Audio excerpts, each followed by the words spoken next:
Hello. I think I'll get started now as some other people kind of trickle through. Obviously, as you can see, we're running through some prices and packages discussion. Hopefully everyone can see this and everyone can hear me loud and clear. Certainly do let me know if you can't. And for those that don't know me, I'm Sam. I head up the account management team here at Futurely. Been here for a couple of years now, and like I said, we're running through some like pricing discussion. So things that I've learned from my experience through Futurely and previous in other firms, but also from general research that I'll be kind of looking to walk through today. So certainly I'm sure you might have lots of queries and questions, so certainly feel free to use the Q&A box in Zoom. We'll probably come to them at the end of the session. We've got the full hour booked out. We probably won't need that. Maybe these tend to be around about 45 minutes or so, maybe even half an hour. We'll see how we get through. And obviously you can see I'm working from home. So if my little dog, which some of you might have heard before in other webinars, does go a bit crazy, I've asked my wife to kind of keep an eye on him. So hopefully we won't have any interruptions. If we do drop out for whatever reason, we'll just restart, but touch wood, hasn't happened before, so hopefully it won't happen this time. And lastly, of the kind of webinar setup points, I will send out a recording as well, so you'll have all of the kind of material following this, so hopefully you'll have everything you need. I'll probably also reference those articles and so forth that I was kind of using today, so hopefully should be a useful session. And yeah, we're looking at how to handle prices and packages. So what we're going to run through is a few points. It's going to be centered around value-based pricing. We're also going to cover how we can adopt a bit of a menu to our pricing setup. So looking at different kind of projects and different items that you can prescribe to your client and advertise as what you have on offer.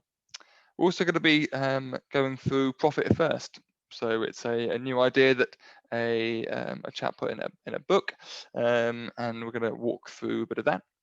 Also then, as the majority of you guys are Futurely customers and partners of ours, we'll run through maybe how that translates to Futurely, how the products that you're using could be then priced accordingly. And then a nice recap at the end of it with the Q&A session, like I mentioned there. So value-based pricing lets you charge for bundles of accounting and bookkeeping services.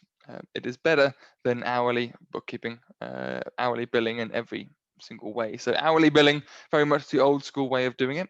And as we're now very much in the kind of cloud accounting world, the efficiencies that you bring in with things like Receipt Bank or even certainly using Futurely to surface those scalable approaches.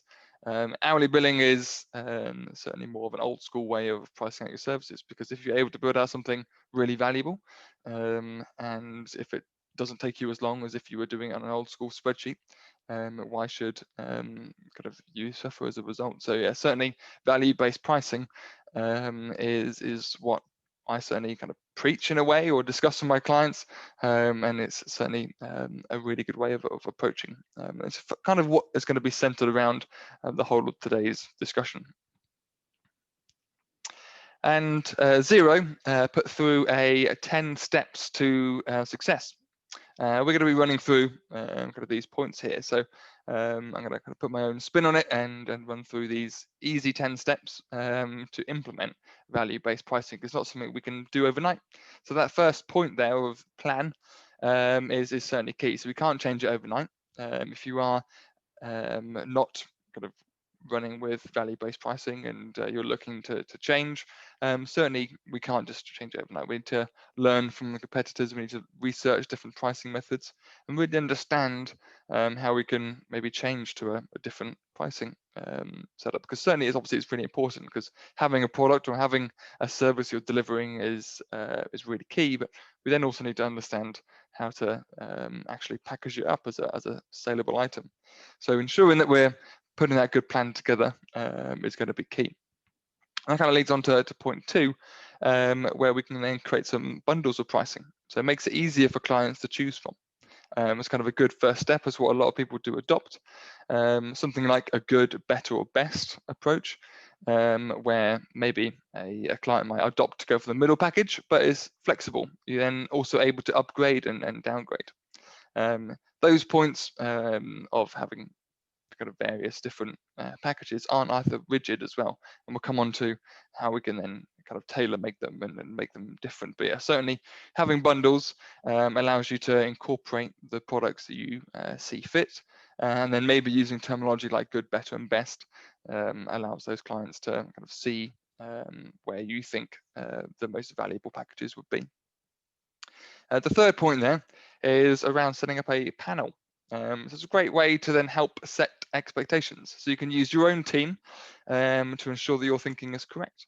So you want to have obviously a confidential element to this, and ensuring that panel effectively are there to help you, like I said, ensure your thinking is correct, and that you can set maybe a minimum and a maximum price. So it's really, I suppose, using research internally to help determine what you should price accordingly. And then that leads on quite nicely to point 4, where you're going to communicate. So certainly, obviously, communication is key in all walks of life, but certainly in this point when we're starting to educate and communicate the new path that we're taking, whether it be to our clients, but also to the team. Obviously, the team that are involved in the panel should be aware of what you're doing, but you want to then obviously engage with the rest of the kind of firm, however large. So I think certainly a personal connection works well. So kind of team meetings, or if you're communicating with your clients, discussing it in those meetings one-to-one. So certainly making it as kind of personal as possible, just so everyone's aware of the structure that's going to go through. And then step 5 is personalize. So as I mentioned before, we've got those bundles, but they're not necessarily rigid bundles. So I think listening to the client and understanding what their problems are, what they're actually facing, what's the scope of work required, because obviously each client is different. So if you're having a client meeting about the various topics, and then we've then got the solutions that are presented in packages, we need to understand exactly what that client requires. Does all those solutions fit nicely into one of the bundles that we already have, or do we need to chop and change it a little bit? Do we need to kind of be flexible to ensure that we are managing to resolve that client's problems? And then point 6 is value. And I've kind of thinking that this point could be seen as fairly simple if we achieve point 5. But certainly, obviously, speaking to the client and ensuring we understand what the problems are isn't necessarily a simple task. But if we manage to have a good relationship and really speak to that client and understand what that client's pain is, presenting the value is fairly straightforward, because at that point we can then use your expertise as their accountant to demonstrate how you can provide that value, and show them what you're prescribing to resolve their pain. Really talk through the solutions that you have in hand to help them with their problems. So I think, yeah, presenting the value is fairly straightforward if we manage to really nail point 5. And then point 7 is really important. Again, it's kind of similar to point 1 in a way, that we need to start slowly. So maybe ring fence a few of your current clients, which you've got a good relationship with, and you want to use them as a good starting point with a new pricing structure. Or alternatively, you could use it with just new clients and kind of see how that works. Because again, we're not going to be arguably changing overnight if you've got a relatively large client base. I think starting slowly, making sure that we're doing it correctly as we go, and using those clients arguably as a test bed, so we can further confirm the thinking that you've applied to your packages, to your prices, and to your strategy is actually on point with your specific clients. Because again, obviously each client base is going to be different from firm to firm, and within those firms will be different clients. Just ensuring that we've got the right rhetoric and the right approach, I think is going to be really key. Point 8, where we're able to modify but keep it consistent. So even though we're able to tweak them from package to package, I think obviously having that consistent approach, because the point of having those packages is to ensure that those clients can kind of pick from a level playing field. Then point 9 of 10, so almost there in this list, is trust. So you could become the trusted advisor because you're able to demonstrate a proactive service from being able to see clearly the levels of packages that they can pick from. They are now able to kind of have that proactive service. You're not just simply kind of charging out for individual items. You'll be able to kind of really deliver that advisory top level service, which is a great thing to do off the back of this value-based pricing approach. And then lastly, point 10 is to deliver improved value always, because this approach is going to ultimately lead to improved revenue streams because we're making it efficient, we're making it attractive to clients, and then we want to ensure that we're always kind of reinvesting that value. So this pricing structure has many different positives. We just need to reinvest the gains to further improve the offering that you're providing there. So, like I said, that's Xero's 10 steps, of which I think is a really good way to adopt value-based pricing, and certainly be good to hear your thoughts on how that works. Then we've got menu pricing, of which obviously is involved in the value-based pricing when we had those kind of packages available. And is menu pricing a guess? Certainly, it's not a guess. It is a careful calculation of what it costs to arrive at a final price. That allows for those costs to be covered and ultimately a profit to be made. When you're then deriving these kind of prices for the menu, there are 3 different methods. You've got the traditional method, which is presented through a variety of different strategies, sometimes unreliable, you could argue, because some of these strategies include intuition, so just based off feelings or maybe what your competitors are doing, maybe following the leader, setting prices based off what the implied leader in the marketplace is doing, or psychological, setting prices of what you think the customer's perceived value is. So maybe that's more the traditional approach, maybe not the optimum one to go for. However, if your intuition is kind of spot on, then maybe that approach could be valuable. But the other 2 approaches have a bit more, I suppose, science behind it. You've got cost plus markup pricing. This is where you're then having a look at the form of pricing structure that involves adding an additional amount or markup on top of the cost. So for example, if an item costs £5 to make and you want to have a 50% markup, then the price of that was £7.50. It's a fairly logical way of looking at it, and that's also relatively straightforward to implement. And you've then got product cost percentage pricing. So similar in a way to cost plus, where we're using kind of a calculation within it. And product cost percentage uses the targeted ideal cost percentage and a potential cost of an item to arrive at a menu cost, menu price rather. So certainly have a think of those different options. There are different approaches, different ones will work from time to time, but certainly when you're maybe having that panel when you're in your eternal company, then I'm sure they'd have some good ideas to maybe see what the prices you were getting at, if that is on point. And probably out of those 3, I think the cost plus markup pricing works well, but certainly the others have their value as well. And then we got profit first. So like I said, this is a book that was written by a chap, and I hope if anyone's written this book, if I'm pronouncing it correctly, Mikhailovich. I don't know if that is correct. I'm sure you'll tell me in the Q&A function, in the Q&A section. But this is a great way of kind of changing the way that you view profit, really. Because the traditional method of accounting, as I'm sure you're aware, is sales minus expenses equals profit. However, Mikhailovich, there we go again, methodology reverses this equation. So it's educating entrepreneurs to put profit first. So the result is therefore sales minus profit equals expenses.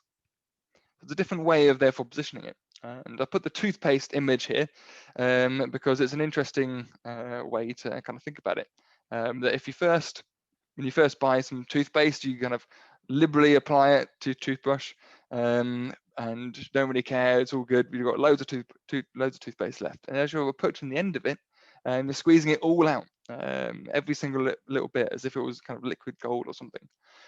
So in other words, we are kind of more frugal at that point. So Mikhailovich applies this methodology to finances. So when business owners typically spend money and take whatever is left as their profit, but by putting away profit first, the rest of the money is budgeted for expenses. This forces you to think deeply about every spending decision. So it forces us to innovate by creating the same or better output with less resources. It's an interesting way, maybe a bit more of a philosophical way of approaching the finances. But I think it's a great way to ensure that we're having a kind of correct way to the end of it. And how this applies to Futurely. I do get asked this quite a bit, as how much should I charge for this amount, or this work rather. And I put in some figures here, but certainly as you can see, there is no silver bullet. Because the price completely depends on the client, kind of what we're discussing before, from the kind of value-based 10-step approach. It doesn't come at a figure at the end of it. Point 11 doesn't say this is how much you should charge. But just to give I suppose, an indication for Advisor, which is obviously our kind of management account and forecasting KPI dashboard tool, we should price accordingly, as I was mentioning there. So depending on the client and the work that we're undertaking. Because a forecast, I'm not sure how obviously useful this is, because it's between £500 and £5,000 as an estimate. From what I've seen other partners of mine charge out, because certainly if it's just a quick indication as to what my future is going to look like, that price is going to be different to the detailed 5-year projection that is going to be then used for a £2 million loan application or something. So similar thing with a monthly review. This could be anywhere from £150 up, but again, just really depends on what you're actually doing with the client. And if we go through those steps, we'll be able to make it clear and defined for that particular client and for your client base. With our other products, so platform, so Flow and Predict. Predict are kind of new hybrid forecasting solution that's just recently been launched, and also products like maybe Receipt Bank and so forth. And because you're saving time through using these efficient apps like Flow and Predict, the real gain is with the client, so they can see their business effectively and plan correctly at an acceptable price for them. So you prescribe the medicine to their pain, and it should definitely be as this. You should prescribe the solution. But ultimately, that solution that they've now got is going to drive better conversations and better talking points with their advisor, with yourself. So open up some more doors and more talking points. So therefore, we can just simply pass that cost on. So you purchase Predict, for example, pass that cost on, so that client is now effectively paying for that service. But the gain of where the accountancy practice comes in is that that client has now got a solution to protect them. They've got a solution they can really start to navigate through in between meetings with yourself, and really understand what's around the corner, using Predict as an early warning tool.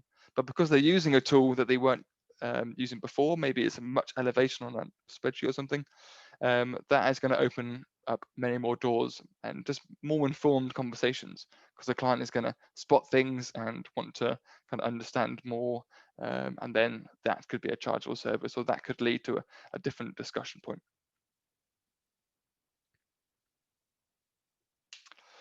So short and sweet, I've got 20 minutes already so far, which is pretty good. So we've got a bit of a recap just to cover. Obviously, we've got a Q&A session to follow as well. So pricing by the hour is certainly a thing of the old school. So I put hour no, value yes. I think that's certainly the best way to approach it, just because we do have all those efficiencies that we bring with the apps on offer, or the work that we're now undertaking. Pricing by value is certainly key, but then ensuring that we follow those right steps is going to be a great way to implement it. But there isn't a silver bullet, unfortunately. I obviously are unable to say that this is how much a forecast should cost. It just really depends on the work that you're working through. But I do see that within those kind of bundles and the strategy that my partners have been employed, and I know has worked well in the market, is to have a bit of a kind of a three-step approach when you're working through the exact kind of pricing setup. So you might have a setup fee, a monthly recurring fee, and then any amendment fee.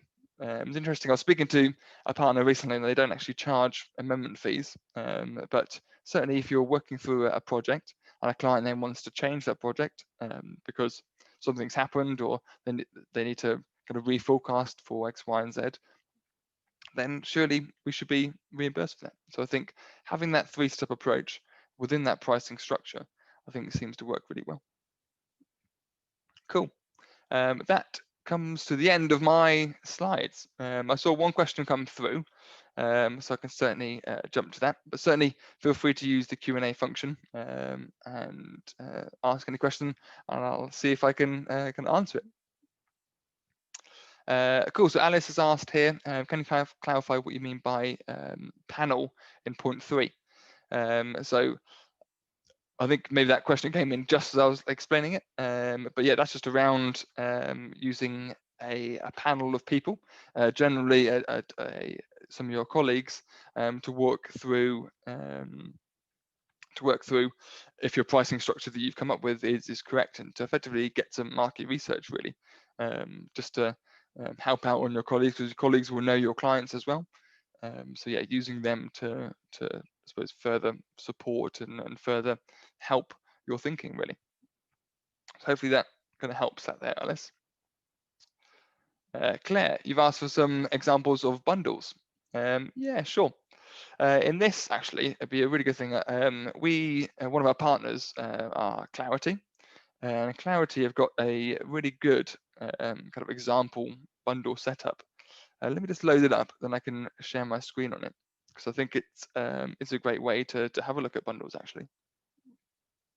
I was going to include this in the presentation, but I didn't for whatever reason. But it's great that you've asked that question, because I think it is a really useful kind of setup. So hopefully you can see that there, and it is clear enough. But this is an example of some packages. And like I said, this is from Clarity. So Clarity are a fantastic firm that we partner with.